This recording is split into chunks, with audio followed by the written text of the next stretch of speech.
আসসালামু আলাইকুম। আজকে একটু কথা বলবো একটু ভিন্ন রকম একটি চিত্র নিয়ে, অ্যাম্পুটেশন এবং অ্যাম্পুটিস পেশেন্ট নিয়ে। অ্যাম্পুটেশনটা আসলে কি আমি একটু বোঝানোর চেষ্টা করছি। সার্জিক্যাল কোনো রিমুভালের মাধ্যমে যদি কোনো অঙ্গ বিচ্ছেদ হয়, আপার লিম্ব অথবা লোয়ার লিম্বের ভেতরে যদি কোনো একটি অংশকে সার্জিক্যাল রিমুভালের মাধ্যমে কেটে ফেলে দিতে হয়, অর্থাৎ লোয়ার লিম্ব হতে পারে, আপার লিম্ব হতে পারে আপনার কনুয়ের নিচ থেকে অথবা কনুয়ের উপর পর্যন্ত। আর লোয়ার লিম্বের ক্ষেত্রে আপনার যে নি জয়েন্ট আছে, বিলো দ্য নি জয়েন্টস অথবা অ্যাবাভ দ্য নি জয়েন্টস, সামটাইমস যে টোস আছে অর্থাৎ আঙ্গুলগুলো যেগুলো আছে, পায়ের আঙ্গুল কেটে ফেলে দিতে হয় অনেক সময়, হাতের আঙ্গুল, এই ধরনের অ্যাম্পুটিস পেশেন্টও দেখা যেতে পারে। তো যেহেতু আসলে আমি রিহ্যাবিলিটেশন হেলথ সায়েন্স নিয়ে কাজ করি, প্রায় এই ধরনের পেশেন্ট আসেন যার হয়তো বা বিলো নি জয়েন্ট অ্যাম্পুটেশন করা হয়েছে, তাকে আর্টিফিশিয়াল লিম্ব দেওয়া হয়েছে, তাকে তখন এই আর্টিফিশিয়াল লিম্বটাকে অ্যাডজাস্ট করার জন্য, যেটাকে আমরা প্রস্থেটিক্স বলি, অ্যাডজাস্ট করার জন্য তাকে কিছু ফিজিওথেরাপি এবং রিহ্যাবিলিটেশনের ট্রেনিং আছে, যেটার জন্য তাকে প্রস্তুত করা হয় যে এটি তার সে কিভাবে ব্যবহার করবে, এবং ব্যবহার করার আগে তার মাসেলগুলোকে স্ট্রং করা হয়। ওখানে দেখা যায় অনেক সেন্সেশন স্কিন হয়ে যায়, স্কিনটাকে তার অ্যাডজাস্ট করা হয় আর্টিফিশিয়াল লিম্ব ব্যবহার করার জন্য, এবং তাকে গেট ট্রেনিং দেওয়া হয়, অর্থাৎ সে কিভাবে হাঁটলে প্রেশারটিকে সে প্রপারলি ডিস্ট্রিবিউট করতে পারবে, ব্যালেন্স রাখতে পারবে, এবং এই আর্টিফিশিয়াল লিম্বটি ব্যবহার করার ফলে তার কোনো ধরনের প্রবলেম সে ফেস করবে না। তো এই ধরনের অনেকগুলো কাজ থাকে। তো আমরা একটু জেনে নিই, চলুন, যে এই অ্যাম্পুটেশন কি কি কারণের জন্য করা হয়ে থাকে। যেমন যদি তার কোনো অ্যাক্সিডেন্টাল কজেস থাকে, that means traumatic cause, say truck, bus অথবা রিক্সা যেতে গিয়ে অ্যাক্সিডেন্ট হয়েছে, তার পাটিকে কেটে ফেলে দিতে হচ্ছে ইনজুরির জন্য।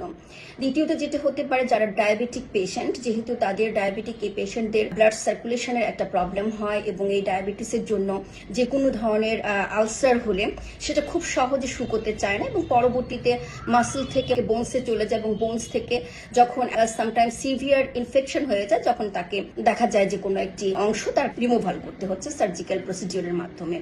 এছাড়াও দেখা যায় ক্যান্সারের জন্য হতে পারে, গ্যাংগ্রিনের জন্য হতে পারে, সিভিয়ার কোনো ডিজিজ কন্ডিশনসের জন্য হতে পারে। সিভিয়ার কোনো ডিজিজ হয়েছে যার জন্য ইনফেকশনস হয়েছে, এই ইনফেকশনের কজের জন্য দেখা যায় আপার লিম্ব অথবা লোয়ার লিম্ব যে কোনো লিম্বের ক্ষেত্রে সার্জিক্যাল রিমুভাল করতে হতে পারে। তো এই কারণগুলো যাই হোক না কেন, এই ধরনের পেশেন্টদের বিশেষ কিছু কমপ্লিকেশনস দেখা দেয়। তার মধ্যে একটি হচ্ছে Phantom pain.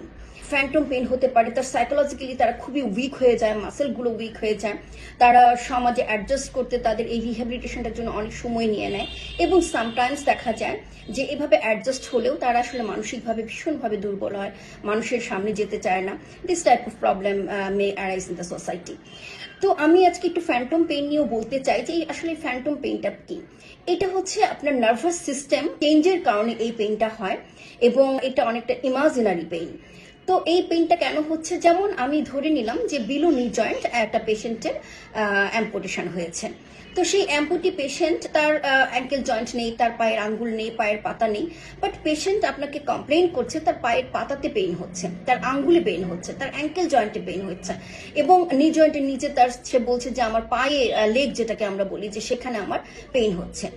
Actually what will be the patient will done, অর্থাৎ এই যে এই ধরনের প্রবলেমগুলো পেশেন্ট ফেস করছে, পেশেন্ট কিন্তু এই যে ইমাজিনারিতে তার যে পেইনটাকে সে বলছে, this is true, actually true, because এটা তার নার্ভাস সিস্টেমের যে চেঞ্জ হয়েছে সেটার জন্য এই পেইনটা তার তৈরি হয়েছে। তো এই পেইনটার জন্য আমরা আসলে কি করতে পারি? আমরা যেটা প্রথমত সবচেয়ে ইম্পর্টেন্ট যেটা মনে রাখতে হবে, যে এই পেশেন্টের গেট ট্রেনিং এবং তার যে সেন্সিটিভনেসটা তৈরি হয়েছে স্কিনে, এবং তার যে ফ্যান্টম পেইনের একটা ইমাজিনারি পেইন তৈরি হয়েছে, এটার জন্য সবার আগে তাকে তার ভেতরে অ্যাডজাস্টমেন্ট ক্যাপাসিটিটাকে তৈরি করতে হবে, তার ভেতরে একটা পজিটিভ থটস তৈরি করতে হবে, তাকে বোঝাতে হবে যে তোমার এই প্রবলেম হয়েছিল, এই কারণে তোমার নি জয়েন্টের নিচে থেকে তোমার যে অংশটি ছিল সেটাকে আমরা সার্জিক্যাল রিমুভালের মাধ্যমে বাদ দিতে হয়েছে। তুমি যে পেইনটি ফিল করছো, অ্যাকচুয়ালি তোমার সেই অর্গানটি নেই, সেই লিম্বের যে অংশটির কথা বলছো এটা তোমার কাছে নেই। তাকে মেন্টালি প্রিপেয়ার করা, দেন তার জন্য রিহ্যাবিলিটেশন ট্রেনিংটা খুবই ইম্পর্টেন্ট। তাকে আমরা আর্টিফিশিয়াল লিম্ব দিব, একটি প্রস্থেটিক্স তিনি ব্যবহার করবেন। তো সেই ক্ষেত্রে তাকে প্রথমে প্রিপেয়ার করতে হবে, প্রথমে তার মাসেলটাকে স্ট্রং করতে হবে, তার যে স্কিন সেন্সিটিভিটিটা আছে সেটাকে তার নর্মালাইজ করতে হবে, তাকে তার জয়েন্টটাকে খুব ফ্লেক্সিবল করতে হবে, এবং তার দেখা যায় যে মাসেলগুলোকে স্ট্রং করার জন্য স্ট্রেংথেনিং এক্সারসাইজ, স্ট্রেচিং এক্সারসাইজ এবং গেট ট্রেনিং এর জন্য তাকে মেন্টালি প্রিপেয়ার করা।